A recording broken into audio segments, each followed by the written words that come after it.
Tad. Sometimes the biggest stories have the smallest beginnings. By Benji Davies. Tad was a frog.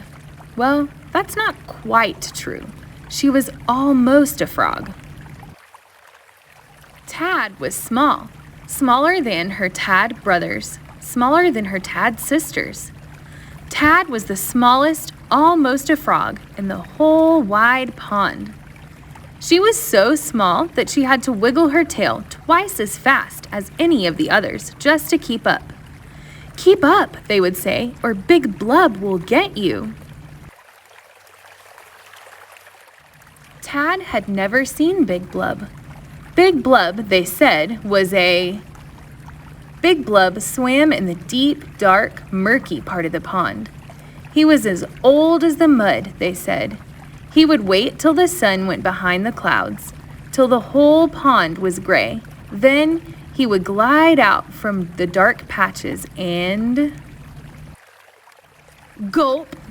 No, Tad did not want to know. She decided to not believe in Big Blub. But just in case, she kept to the shallow, sunny parts of the pond, where Big Blub could not get her.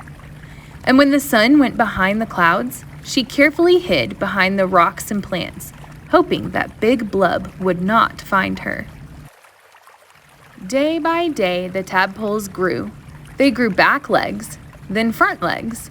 They grew webbed toes. Their legs grew longer. Their legs grew stronger. Stretching their 4 legs as wide as they could, they felt like they wanted to climb out of the pond. They rushed into the shallow water quicker than you or I can blink. Swoosh, wiggle, swish, swish, wiggle, swoosh. Their tails got smaller and smaller until they no longer had tails at all. "We've lost our tails, we've lost our tails," they cheered, all except for Tad. Each night, they would find a big leaf and curl up together. But as the nights passed, Tad noticed fewer and fewer tadpoles to curl up with. 10, 9, 8, 7, 6. Each night, Tad counted her Tad brothers and Tad sisters. 5, 4, 3. Where had they all gone? She didn't like to think. Tad played in the shallows with her last Tad brother and her last Tad sister. "You can't catch us, Big Blub," her last Tad sister called out into the shadows. But soon there were just 2. "It seems there are fewer of us than before, don't you think?" said Tad to her last Tad brother. And then there was only one.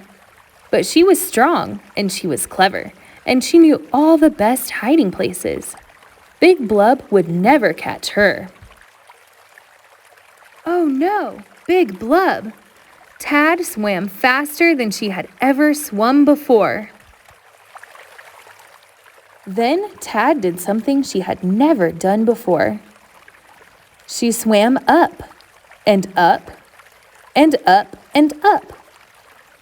Big Blub sank back to the deep, dark, murky part of the pond, back to the mud where he belonged. Glug, glub, glub, glub, blub, blub, blub. Tad climbed up onto a rock, her big round eyes blinking at the bright sky. It felt good to be out of the water. "I've lost my tail, I've lost my tail," she sang. Tad was a frog. She had a funny feeling, a twist in her belly spreading out to the ends of her toes. She coiled up tight like a spring and jumped.